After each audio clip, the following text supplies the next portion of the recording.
Okay, I know I've made a couple God of War Ragnarok videos in this best build series, and in the last one I said that was probably the best possible build, and I mean, it is an incredibly powerful build, but just look at this one.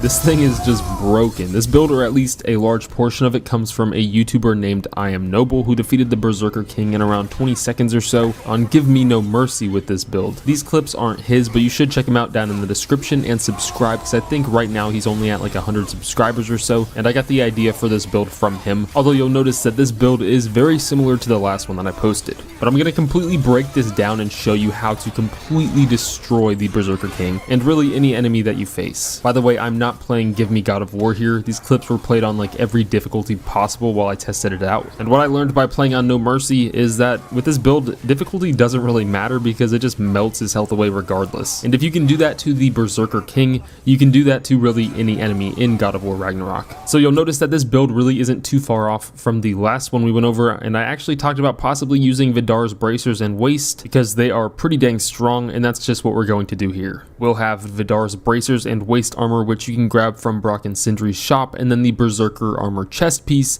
which comes from defeating the Berserker at the Barrens of Alfheim, where you'll also get a Frozen Flame as a reward, but won't be able to fight these Berserkers until after completing the Secret of Sand's Favor, which will uncover the Berserker Gravestone. These Berserkers can be incredibly annoying because you're fighting 3 at a time, but you could use the rest of this build mixed with maybe Vidar's chest piece to probably make it much easier. Just know that once you start hitting the Berserker who's chasing you, the other 2 will start attacking you, so you'll have to deal with their attacks in between. Just spam arrows and try to deal damage to them equally throughout the fight, because once you defeat the one chasing you, they will gang the heck out of you. Like I said, if you still don't have the Berserker chest piece by now, follow the rest of this build and just use Vidar's chest piece for now. But you will need to make up for the lost runic in order to use some of the very important enchantments. Anyways, the Berserker chest armor does some insane damage because of the ability to deal more damage after using a relic, and Vidar's Bracers and Waist just hit hard as heck. As for our enchantments, you'll probably realize that they are incredibly similar to our last build as well, except instead of using the Boon of Wrath, we're using the Boon of Valor, because guess which rage we'll be using? The Seal of Runic Storm is just insane, and we've gone over this one a lot because it's just wild, letting you create a Storm of Bifrost after using 3 runic attacks, and is looted off of the enemy at the end of the Burning Skies Favor and Vanaheim's Crater. And then we have Emblem of the Nine Realms found during the Creatures of Prophecy main mission.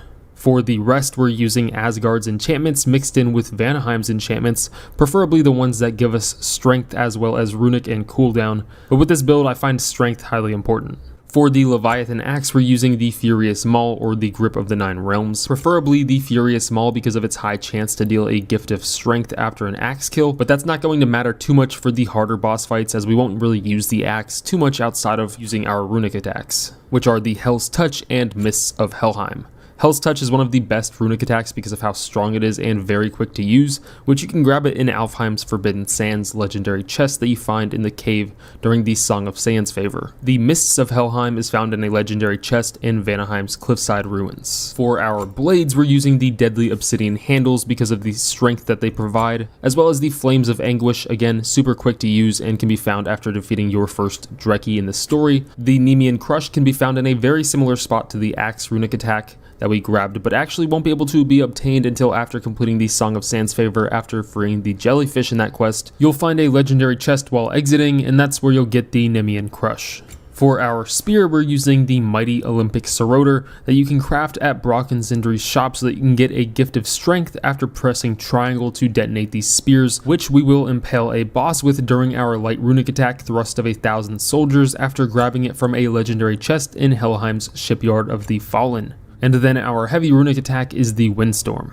We're using the Dauntless Shield with the Rond of Expedition that you get from the Temple of Light in Alfheim after defeating Alva. You could also replace this with the Rond of the Nine Realms and might actually help you out more against someone like the Berserker King who continuously tries to evade you and run away. Spartan Rage we already said was Valor for that strength buff that we get in our enchantments. And then our relic is the Hilt of Hofud to slow down time and take advantage of that buff that the enchantment in Berserker Cuirass provides. We're still sticking with Freya's Mardal sword, of course, for the extra Bifrost attacks when she does end up meleeing, as well as her Cedar Exhale ability, and then this is what I have on her for everything else. Now looking at our skills, I'd suggest highly investing into stun and momentum, but looking at our Blades of Chaos skills, we're going to be spamming the Flame Whiplash, which is insanely powerful after getting down to Flame Whiplash 2 and the skills that come before it. All of those skills will make this build incredibly powerful. Now that's pretty much it for all of the actual items that you need to obtain, but looking at the gameplay specifically with the Berserker King, you're going to dodge or parry his first attack and then use every single one of your runic attacks as quickly as possible, and spamming arrows during them as well, especially during the long attacks like these Spears Light Runic. You can detonate those spears for the strength buff and then use your Blades of Chaos.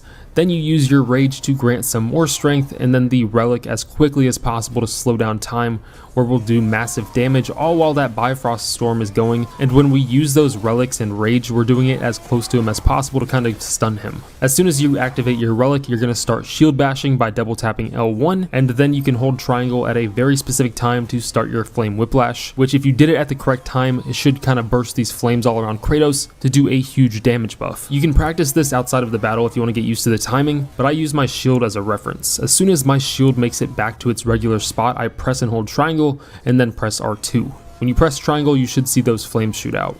If you don't see that, then you're not timing it properly. Once you shield bash, hold triangle and then R2, you're going to do it over and over again. So shield bash again, then push triangle as soon as Kratos' shield comes back to his normal stance, and then press R2. You're going to do that as many times as you possibly can without him running away.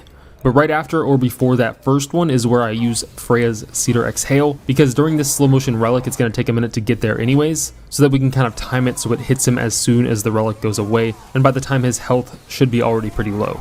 But that's pretty much it. Subscribe for more God of War Ragnarok videos. Oh yeah, shout out to the first member of the channel. That's really cool. If you want to become a member of the channel, the link is down in the description. See ya.